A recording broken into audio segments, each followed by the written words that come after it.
الله يحمده وهو المحمود أبدا أبدا،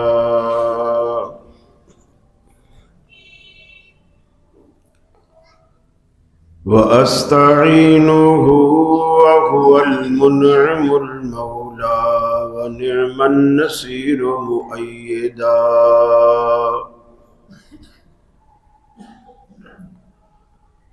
لا شريك له إلها واحدا أحدا فردا صمدا، وأشهد أن سيدنا وسندنا محمدا عبده ورسوله،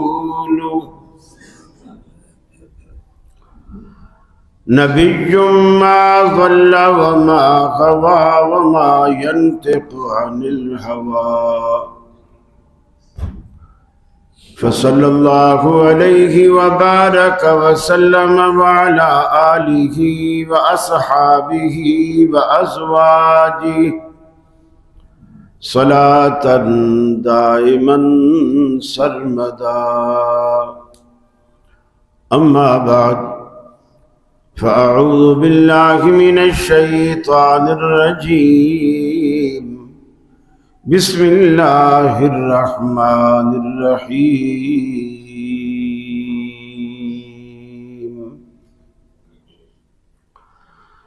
ألهاكم التكاثر حتى زرتم المقابر،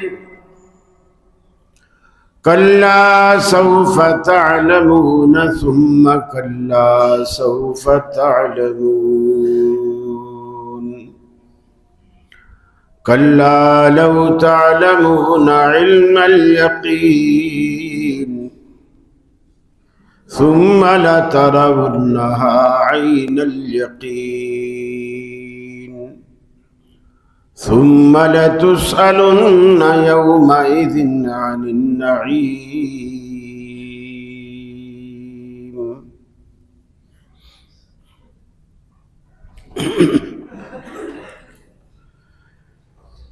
یہ مقصد ہے کہ دنیا سے جہالت دور ہو جائے، کلام اللہ سے مومن کا دل پر نور ہو جائے۔ یا الہی، جب تک کہ میرے جسم میں جان رہے، تجھ پہ صدقے تیرے محبوب پہ قربان رہے، میں رہوں یا نہ رہوں پر دل کی ہے یہ دعا، دین احمد اور عزت قرآن رہے۔ الہی، ہم میں پھر وہ صدیق سا ایمان پیدا کر، عمر فاروق سا کوئی جری انسان پیدا کر، رگے تحریک کٹ جائے دم عثمان پیدا کر، علی المرتضیٰ شیر خدا کی آن پیدا کر۔ عزیز ساتھیوں، دوستوں اور بزرگوں، آپ ایک عرصے سے سلسلے وار گفتگو علامات قیامت کے حوالے سے سن رہے ہیں۔ در حقیقت علامات قیامت نبی رحمت صلی اللہ علیہ وسلم نے صحابہ کرام کو اس لیے بتلائی تاکہ وہ آگاہ رہیں، اس کی تیاری کریں، ان چیزوں سے بچیں جو آخرت کو برباد کرنے والی ہیں، اور ان چیزوں کی رغبت رکھیں جو آخرت کا شوق دلانے والی اور آخرت کی طرف کامیابی سے ہمکنار کرنے والی ہے۔ دنیا میں بھی ماں باپ، بڑے بزرگ بچوں کو اکثر سمجھاتے ہیں، بیٹا باہر جا رہے ہو اس گلی میں نہیں جانا، اس روڈ سے نہیں جانا، چونکہ وہ ان خطرات سے واقف ہوتے ہیں۔ گزشتہ جمعہ آپ نے ظہور مہدی کے حوالے سے گفتگو سنی، آج اس سلسلے کی دوسری کڑی ہے۔ حضرت مہدی کے ظہور کے بعد دجال کا خروج ہوگا۔ دجال دنیا میں کئی گزرے ہیں، لیکن ایسا دجال ایک ہے جسے اللہ نے عیسیٰ علیہ السلام کے ہاتھوں قتل کروانا ہے، اور وہ قیامت سے پہلے آئے گا اور ظہور مہدی کے بعد آئے گا، اور اس کے آنے کے بعد پھر اللہ تعالیٰ عیسیٰ علیہ السلام کو نازل فرمائے گا۔ مقتول پہلے آئے گا، اس کے لیے جو اللہ نے قاتل بنایا ہے وہ حضرت عیسیٰ علیہ السلام کو بنایا۔ صحابہ کرام کے زمانے میں کئی ایک چیزیں صحابہ نے اپنے سفروں میں دیکھی۔ بخاری شریف میں ایک واقعہ آتا ہے، ایک ابن سیاد نامی لڑکا تھا، بالغ نہیں تھا لیکن بلوغت کے قریب تھا، مدینے ہی کا تھا۔ نبی کریم صلی اللہ علیہ وسلم کو اطلاع دی گئی کہ ایک شخص ہے، وہ ہمیں بہت ساری باتیں بتاتا ہے، اس کا دعویٰ ہے وہ دل کی باتیں بھی جانتا ہے، آنے والے واقعات جو ابھی رونما نہیں ہوئے اس کی پیشین گوئیاں کرتا ہے۔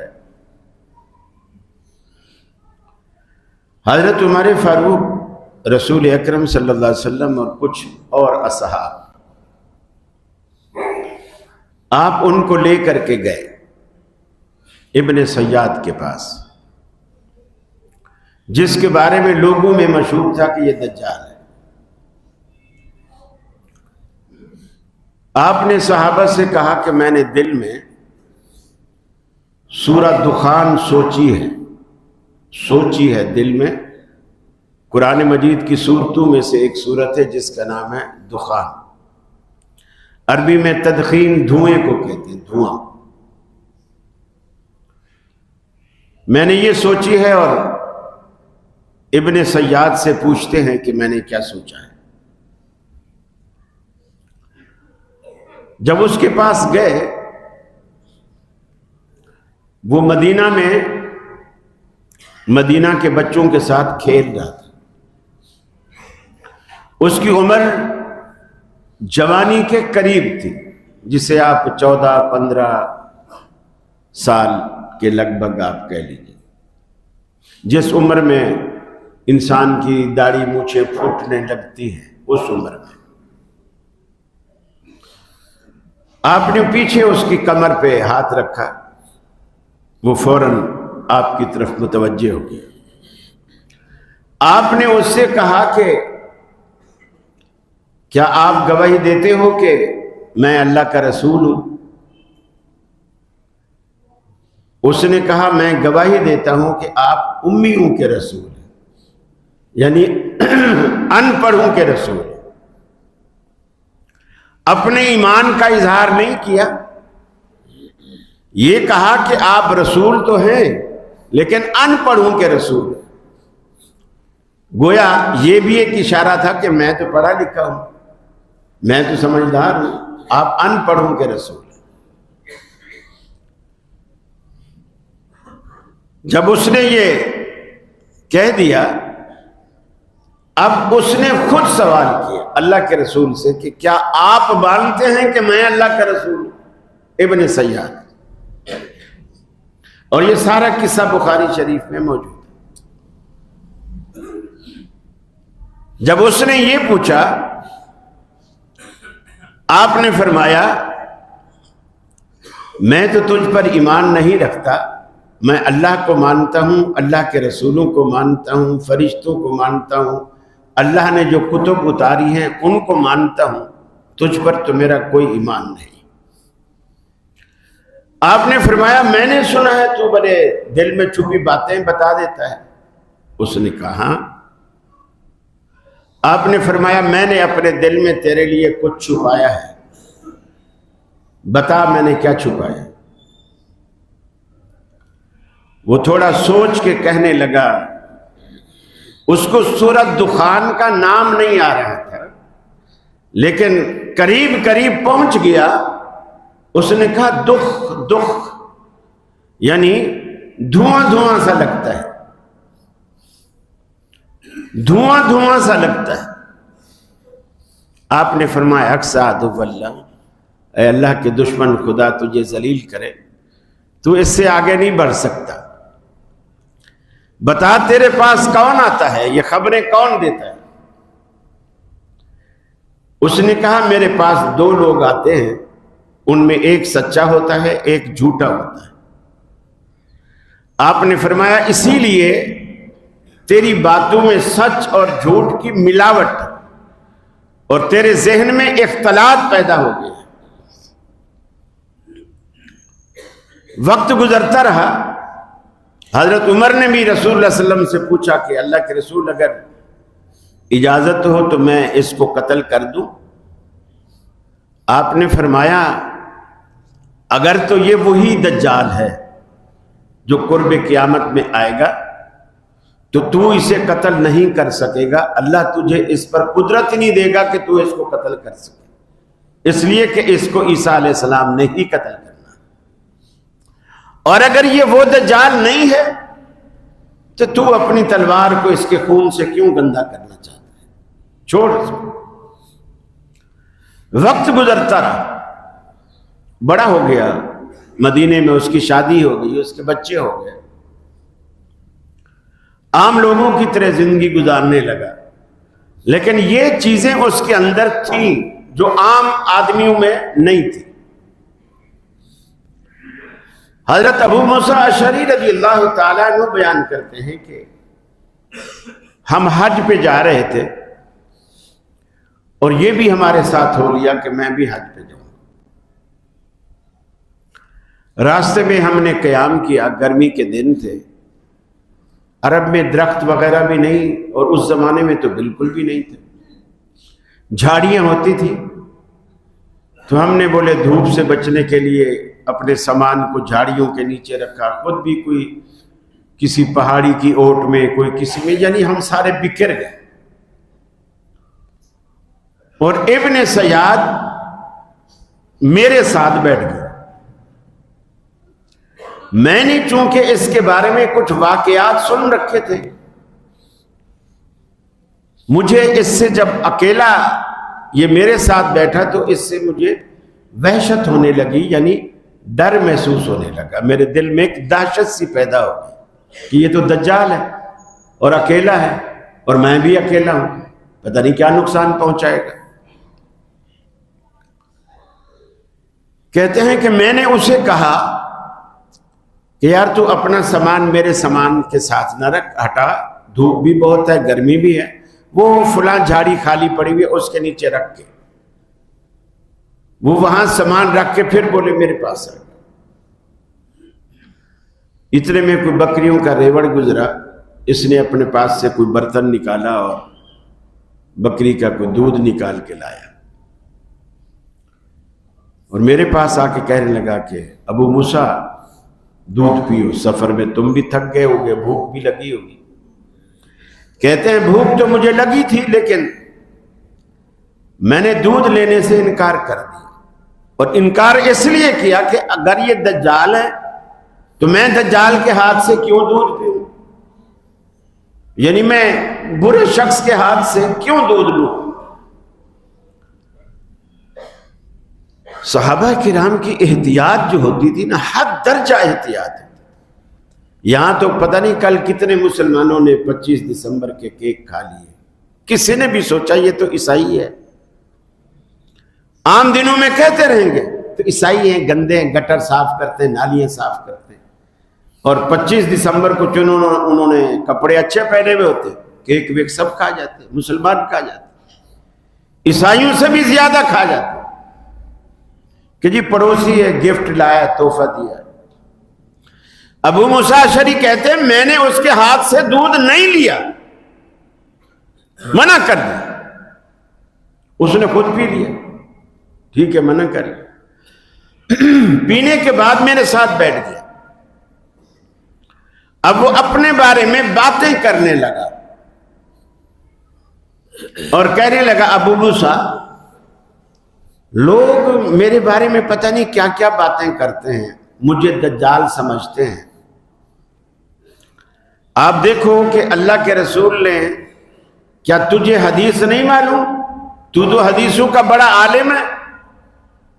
اللہ کے رسول نے نہیں فرمایا کہ دجال مکے اور مدینے میں داخل نہیں ہوگا؟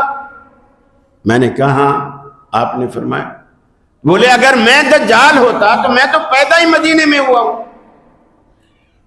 میں پیدا ہی مدینے میں ہوا, میری شادی مدینے میں ہوئی ہے, میرے بچے مدینے میں رہتے ہیں. اور پھر آپ نے فرمایا نہ مدینے میں دجال آ سکے گا نہ مکے میں مدینے سے جا رہا ہوں اور مکے جا رہا ہوں حج کرنے, تو میں کیسے دجال ہوں؟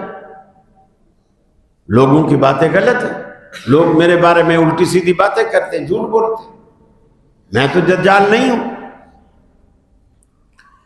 پھر وہیں یہ باتیں اپنی صفائیاں پیش کر رہا ہے, اور صفائیاں پیش کرتے کرتے کہہ دیا کہ تجھے پتہ ہے میں یہ بھی جانتا ہوں کہ اس وقت دجال کہاں ہے.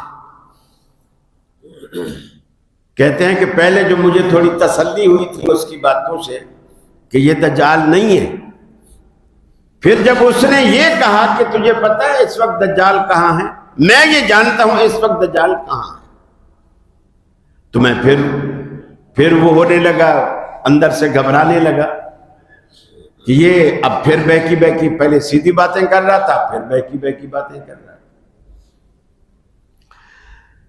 نبی کریم صلی اللہ علیہ وسلم نے جو اس کے بارے میں بتایا وہ اتنا بتایا کہ اس کے پاس جنات آتے ہیں, اور قرآن مجید بھی وضاحت کرتا ہے کہ ان الشیاطین لیوحون الی اولیائہم, شیاطین اپنے دوستوں کو وحی کرتے ہیں, وہ باتیں بتاتے ہیں, اور کوئی ایک آدھ بات سچی اور 10 باتیں جھوٹی ملا کے پھر وہ کاہن لوگ جو ہیں وہ آگے دوسروں کو بتا دیتے ہیں. یہ جو اکثر آپ لوگ پریشان ہوتے ہو نا, پیروں فقیروں کو ماننے والے آپ کو پریشان کرتے ہیں, وہ کہتے ہیں کہ جی ہم فلانی جگہ گئے, کوئی پیر تھے, میں زندگی میں پہلی دفعہ گیا اور اس نے بھی مجھے پہلی دفعہ دیکھا, میں نے بھی اسے پہلی دفعہ دیکھا, اور جیسے میں دروازے تک گیا اور وہ اندر بیٹھا تھا, اس نے جیسے مجھے دیکھا تو کہنے لگا خلیل اندر آ. کیوں باہر کھڑے ہو, اندر آ. میں پریشان کہ بھی میرا نام خلیل ہے لیکن اس کو کس نے بتایا, میں تو آیا یہاں پہلی دفعہ ہوں. پھر وہ یہ بھی بتا دیتا ہے کہ تو عبد الحمید کا بیٹا ہے. میری پریشانی اور بڑھ جاتی ہے کہ یہ نام بھی اس نے میرے والد کا صحیح بتایا. پھر آگے وہ یہ بھی بتا دیتا ہے کہ تو فلاں کام کے لیے آیا ہے. اب آپ کہتے ہو کہ یار ہمارے مولوی پیروں کو مانتے نہیں, میں خود آنکھوں سے دیکھ کے آیا ہوں, نہ وہ بندہ مجھے جانتا ہے, نہ میرے والد کو جانتا تھا, نہ میں نے کسی کو بتایا کہ میں کیوں جا رہا ہوں, کس مقصد کے لیے جا رہا ہوں. اس نے میرا شہر, میرا اتا پتہ, میرے والد کا نام سب کچھ بتا دیا. تو یہ تو پہنچی ہوئی سرکار ہے, پیر تو ہوتے ہی پہنچے ہوئے. اب یہ ابن سیاد والا جو واقعہ ہے اس سے آپ اندازہ لگائیے, نبی کریم صلی اللہ علیہ وسلم نے فرمایا کہ یہ ہر بندے کے ساتھ ایک ہمزاد جو جنوں میں سے ہوتا ہے, ایک ہمزاد اور 2 فرشتے, جب سے بندہ پیدا ہوتا ہے یہ اس کے ساتھ ہوتا ہے, 2 فرشتے اور ایک ہمزاد جو شیطان ہے. شیطان ہمیشہ آپ کو برے مشورے دے گا اور فرشتے آپ کو اس برائی سے روکیں گے. جب کبھی زندگی میں آپ کا کوئی ایسا موڑ آ جاتا ہے زندگی میں کہ آپ کہتے ہو کہ یہ کام کروں اور ایک دل کہتا ہے نہ کروں، دل کے دو حصے ہو جاتے ہیں۔ آپ نے فرمایا یہ ہمزاد اور فرشتے کی جنگ ہوتی ہے کہ یہ ایک دوسرے، اگر برا کام ہوتا ہے تو شیطان کہہ رہا ہوتا ہے ہمزاد کہ کر، فرشتے کہہ رہے ہوتے ہیں نہ کر، اور اگر اچھا کام ہوتا ہے تو فرشتے کہتے ہیں کر اور شیطان کہہ رہا ہوتا ہے نہ کر، اور آدمی پریشان ہوتا ہے میں کروں تو کیا کروں۔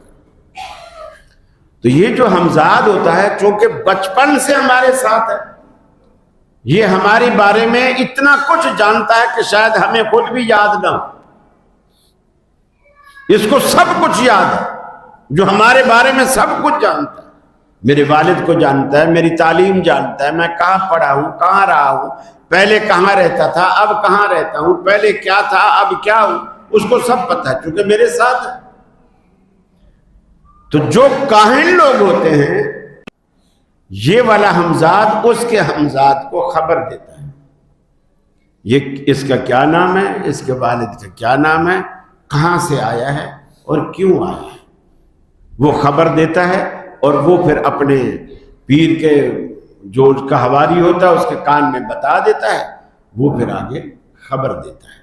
یہی معاملہ ابن سیاد کا تھا۔ اب جو دجال آئے گا یہ قرب قیامت میں، اللہ کے رسول نے صحابہ سے کہا کہ خبردار، وہ ایک آنکھ سے کانا ہوگا، اور کانا ہونا عیب ہے، اور تمہارا رب بے عیب ہے،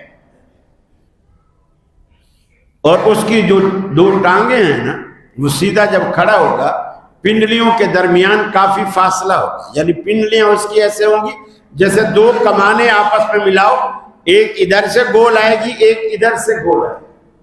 اگر گٹھلے ملا کے، یہ فوجی اکثر جب لوگوں کا چیک کرتے ہیں نا میڈیکل، تو وہ بھی گٹھلے ملوا کے کھڑا کرتے ہیں اور ٹانگوں کا گیپ چیک کرتے ہیں، کیونکہ جو نارمل آدمی ہے نا اس پہ تھوڑا سا معمولی حساب سے، یہ ڈاکٹر لوگ اچھی طرح جانتے ہیں، ایک گیپ ہوتا ہے، اور ایک جو زیادہ گیپ ہو تو اس کا مطلب ہے ٹانگ ٹیڑھی ہے۔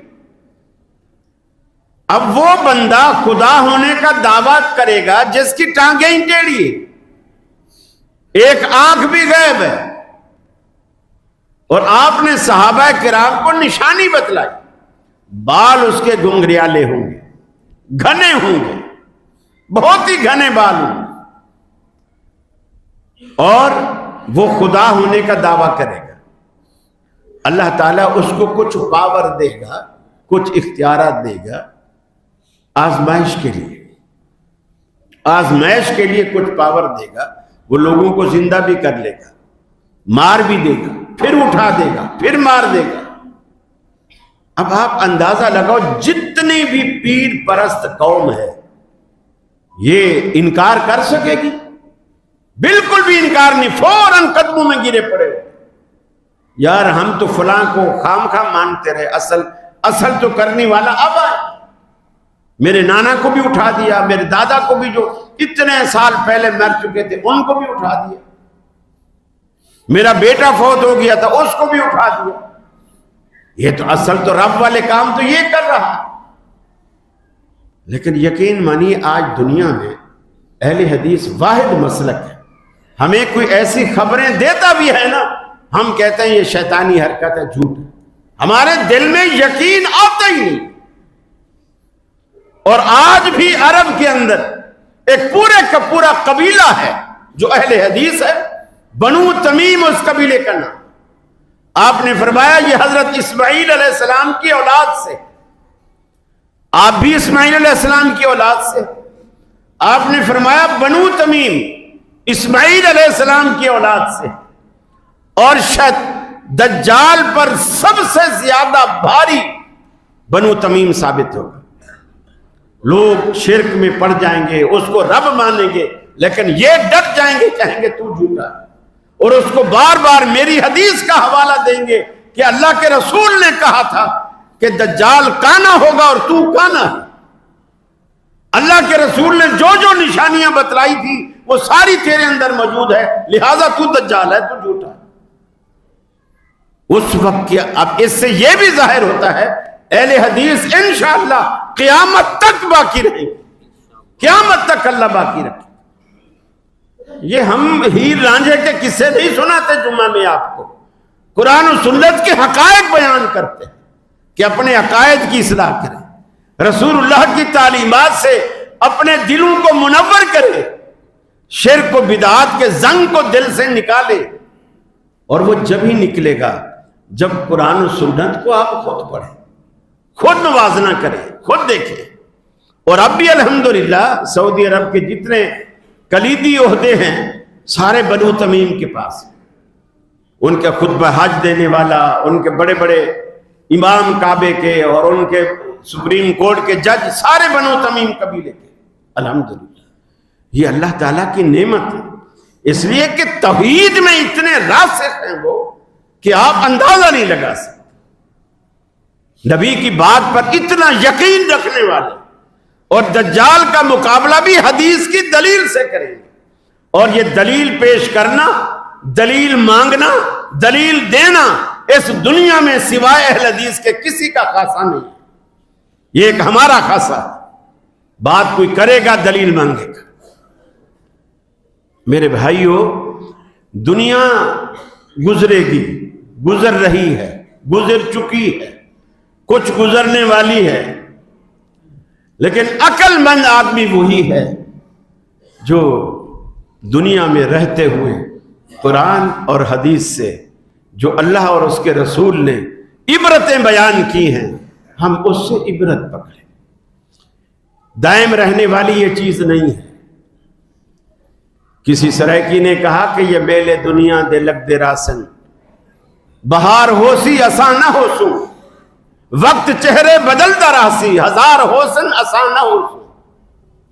یہ دنیا آتی جاتی رہے گی، ایک وقت آئے گا سب کچھ ہوگا، ہم نہیں ہوں گے، ہم نہیں ہوں گے، کچھ بھی نہیں بچے گا۔ تو عقل مند آدمی وہ ہے جو آدمی اپنی عاقبت کی فکر کرے، اپنی عاقبت کی فکر کرے۔ فرمایا الہاکم التکاثر حتی زرتم المقابر، تمہیں مال و دولت کی کثرت نے ہلاک کر ڈالا، برباد کر دیا تم کو۔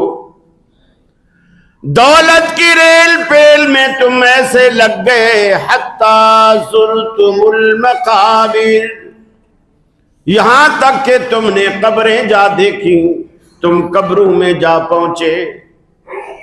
دولت دھری کی دھری رہ گئی، بینک بیلنس دھرے کا دھرا رہ گیا، بنگلے جائیدادیں کوٹھیاں یہیں رہ گئیں، بلکہ بعد والوں کے لیے تنازع اور فتنے کا باعث بن گئیں۔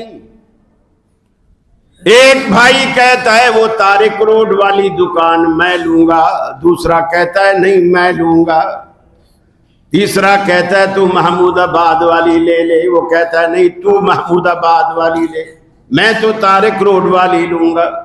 حتی زرتم المقابر، دولت کماتے کماتے ایک وقت ایسا آ گیا کہ میرا فرشتہ تمہیں لے کر چل پڑا۔ حتی زرتم المقابر، یہاں تک کہ تم نے قبریں جا دیکھی۔ کلا سوف تعلمون، ہرگز نہیں، ان قریب تم جان لوگے۔ ثم کلا سوف تعلمون، پہلا تعلمون قبر ہے، تمہیں مرتے ہی پتہ چل جائے گا کہ تمہارے ساتھ کیا ہونے والا ہے۔ اللہ کے رسول فرماتے ہیں کہ جب دنیا سے بندہ رخصت ہونے لگتا ہے رب العالمین اسے دونوں ٹھکانے دکھاتا ہے، جنت بھی دوزخ بھی۔ اگر نیک ہوتا ہے تب بھی دونوں دکھاتا ہے، گناہگار ہوتا ہے تب بھی دونوں دکھاتا ہے۔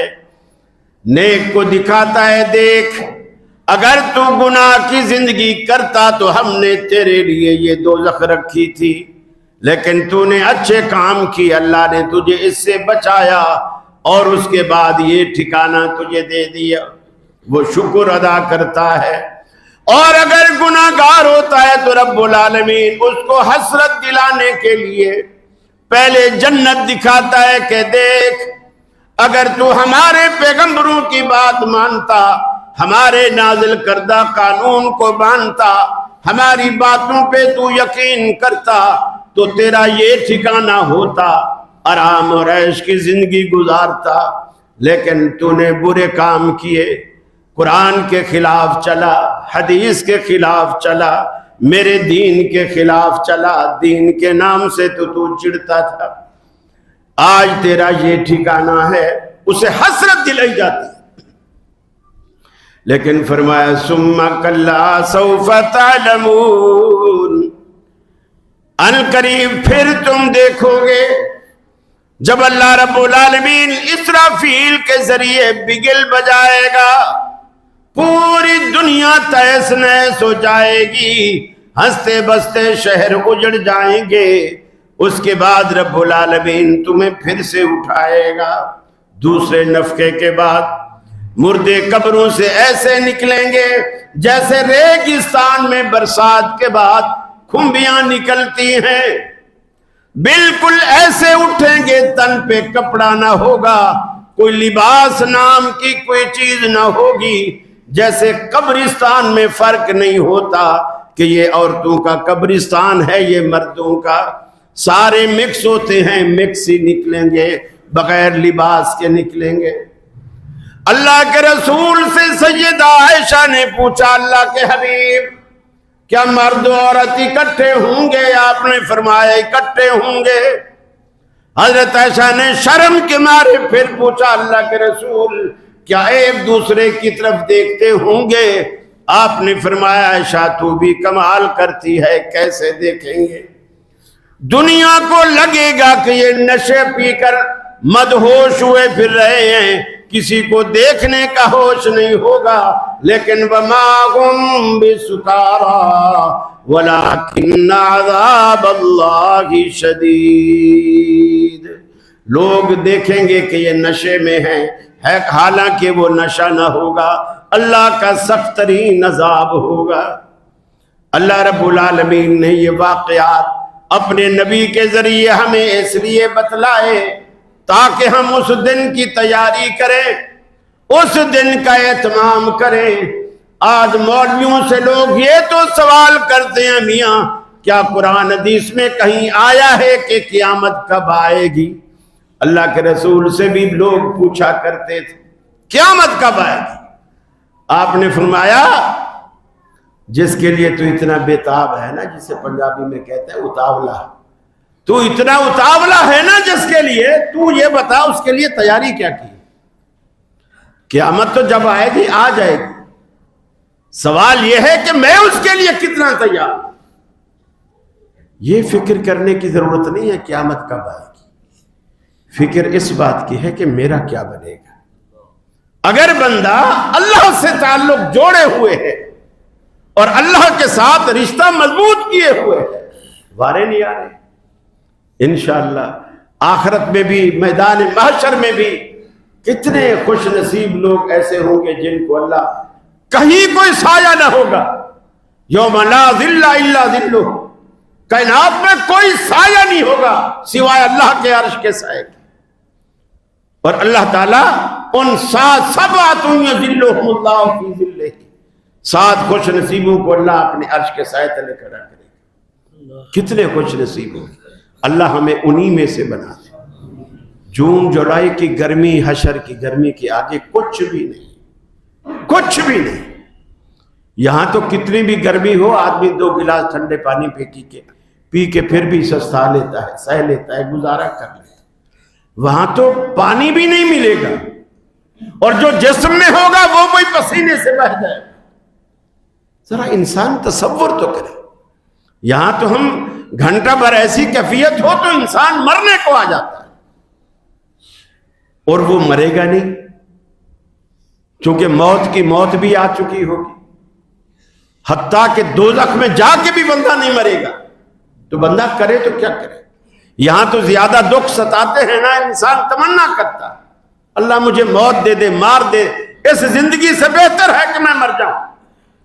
وہاں موت بھی نہیں آئے گی، اسی لیے اللہ نے خاص یہ جو جمعہ میں سورہ پڑھی جاتی ہے، میں تو اب کچھ عرصے سے کمر کی تکلیف کی وجہ سے آخری ایک آیت پہ گزارا کر لیتا ہوں۔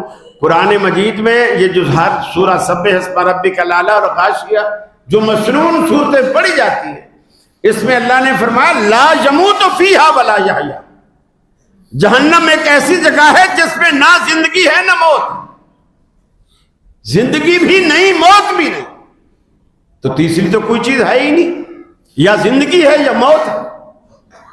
یہ دونوں چیزوں کی نفی اللہ نے کیوں کی؟ اس لیے کی کہ زندگی عموماً انسان سکھ والی زندگی کو کہتا ہے، جہاں سکھ ہوتا ہے وہاں انسان اس کو زندگی کہتا ہے کہ الحمدللہ جی اللہ کا بڑا کرم ہے، بچے بھی اپنے اپنے کام پہ لگے ہوئے، کاروبار بھی ماشاءاللہ سیٹ ہے، صحت طبیعت بھی ماشاءاللہ ٹھیک ہے، بس اللہ آگے کا اچھا کر دے۔ آدمی سیٹل ہوتا ہے، مطمئن ہوتا ہے، اور ایک ہوتا ہے کہ تنگ ہے، رات کو کھاتا ہے تو صبح کی فکر پڑ جاتی ہے، گھر میں تنگی ہے، فاقے ہیں، بعض لوگ خودکشیاں کرتے ہیں، بچوں کو لے کر خودکشیاں کر لیتے ہیں غربت کی وجہ سے، افلاس کی وجہ سے۔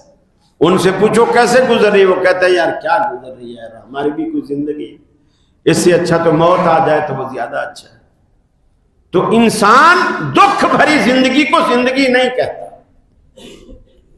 اور موت اس لیے نہیں کہ انسان دکھوں سے تنگ آ کر موت کے منہ میں جاتا ہے، خودکشیاں کرتا ہے، وہ کچھ بھی کرے گا موت نہیں ہے، موت نہیں ہے، لا یموت فیہا ولا یحیا، نہ موت ہے نہ زندگی ہے۔ میرے بھائیو، اس دن کی تیاری کیجئے، دجال آئے گا، اپنے کرشمے کرتب دکھائے گا، خدائی دعوے کرے گا، کتنے لوگ اسے مانیں گے، کتنے لوگ اسے مانیں گے؟ فرمایا سب سے زیادہ اس کی حمایت کرنے والے خوارج، خوارج اس کی حمایت کرنے والے، اور یہ خوارج جہنم کے کتے، جہنم کے کتے، جیسے جہنم میں سانپ ہوں گے، بچھو ہوں گے، آپ نے فرمایا خوارج جہنم کے کتے، یہ سب سے پہلے دجال کا لشکر کا ساتھ دیں گے اور اس کی حمایت کریں گے۔ تو نبی کریم صلی اللہ علیہ وسلم نے جو ہمیں باتیں بتائی، ہمارا فرض بنتا ہے ان باتوں پہ یقین کریں، ایمان لائیں، اور اپنی زندگی کو دنیا سے تھوڑا سا، میں یہ نہیں کہتا اور اسلام بھی یہ نہیں کہتا کہ آپ دکان پہ جانا چھوڑ دیں، مال کمانا چھوڑ دیں، ہاں یہ پابندی لگاتا ہے کہ آپ حلال کمائیں، حلال کھائیں، آپ جستجو کریں، بالکل اسلام اس کا مخالف نہیں ہے، حلال کمائیں، لیکن ایسی دنیا جس سے آپ آخرت بھلا بیٹھے، یہ اللہ کو پسند نہیں۔ ربنا آتنا فی الدنیا حسنہ وفی الآخرۃ حسنہ، دنیا میں بھی بھلائی اور آخرت میں بھی بھلائی۔ آپ بے شک دنیا کمائیں لیکن اللہ کا حق ادا کریں، زکوٰۃ دیں، زکوٰۃ پورے مال میں کتنا 2.5%، ایسے ہے جیسے پورے جسم میں انگلی کا ایک پور، اگر انگلی کا ایک پور خراب ہے ڈاکٹر کہتا ہے کٹوا دے، آپ کو کٹوا دینا چاہیے تاکہ باقی جسم آپ کا محفوظ رہے۔ اور کچھ لوگ اڑ جاتے ہیں، نہیں کٹواتا میں، 6 مہینے بعد ڈاکٹر کہتا ہے ہاتھ یہاں سے کٹے گا، پھر وہ کہتا ہے نہیں کٹواتا، ڈاکٹر کہتا ہے اب یہاں سے کٹے گا، کوہنی سے، پھر کہتے ہیں کندھے سے کٹے گا، کوئی پھر بھی نہیں کٹواتے۔ اب ڈاکٹر کہتا ہے جی اب کچھ نہیں ہو سکتا، پورے جسم میں اس کا زہر سرایت کر چکا ہے، اب ہم کچھ نہیں کر سکتے، بس دعا کرو اللہ تعالیٰ جتنے دن تیرے باقی ہیں اللہ تعالیٰ بس نمٹا دے، باقی اب علاج اس کا کوئی نہیں۔ تو یہ جو زکوٰۃ سے بھی آدمی نہیں ادا کرتا، اللہ کے رسول نے فرمایا یہ پورا ایک پور ہے، 2.5%، کیا ہے 40واں حصہ، 40واں حصہ۔ تو آپ اللہ تعالیٰ کے لیے، اپنی عاقبت بنانے کے لیے، سنوارنے کے لیے، جو اللہ کا حق ہے، جو غریبوں کا حق ہے، یتیموں کا حق ہے، مسکینوں کا حق ہے، وہ آپ نکالیے، ان کو ادا کیجیے۔ آج ہماری خوش قسمتی ہے، مجھے تو کافی عرصے سے چونکہ جمعہ میں کھڑے ہونے میں دقت ہوتی ہے تو میں اس لیے آخری ایک آیت پہ گزارا کرتا ہوں۔ آج ہمارے پاس لاہور سے حضرت محترم مولانا عبدالسلام عزیزی صاحب تشریف لائے ہوئے ہیں، اور یہ ہماری خوش قسمتی ہے۔ لوگ سچی بات ہے ہوائی جہاز پہ بلاتے ہیں، ٹائم لیتے ہیں، لیکن اللہ نے ہمارے پاس ایسے بھیج دیا ہے، اور یہ میں سمجھتا ہوں ہمارے لیے سعادت کی بات ہے۔ میں انشاءاللہ خطبے کے بعد ان کو دعوت دوں گا، آج نماز کی امامت بھی وہ فرمائیں گے، اور نماز میں چونکہ انداز امام کا کچھ اور ہوتا ہے، وہ انداز بھی آپ دیکھیں گے، اور انشاءاللہ نماز کے بعد وہ آپ کو تھوڑا سا قرآن مجید اور بھی سنائیں گے، جو ایک عام مجلس کا انداز ہوتا ہے۔ آپ دونوں لہجے سنیں گے، انشاءاللہ آپ کا ایمان تازہ ہوگا، آپ کو لذت آئے گی، اور قرآن سے جو لذت آئے گی تو اس لذت کے کہنے ہی کیا۔ تو آپ سنتے پڑھ کر فوراً نہ بھاگیے گا، بلکہ میں چاہوں گا کہ سنتو سے بھی پہلے اگر کیا خیال ہے، جنازہ بھی ہے، نماز کے فوراً بعد ہم جنازہ پڑھیں گے، اور نماز کے جنازے کے بعد پھر انشاءاللہ تلاوت بھی ہوگی، اور آپ ضرور وہ بھی سنتے چلے جائیے گا۔ اللہ تعالیٰ آپ کو جزائے خیر دے۔ وآخر دعوانا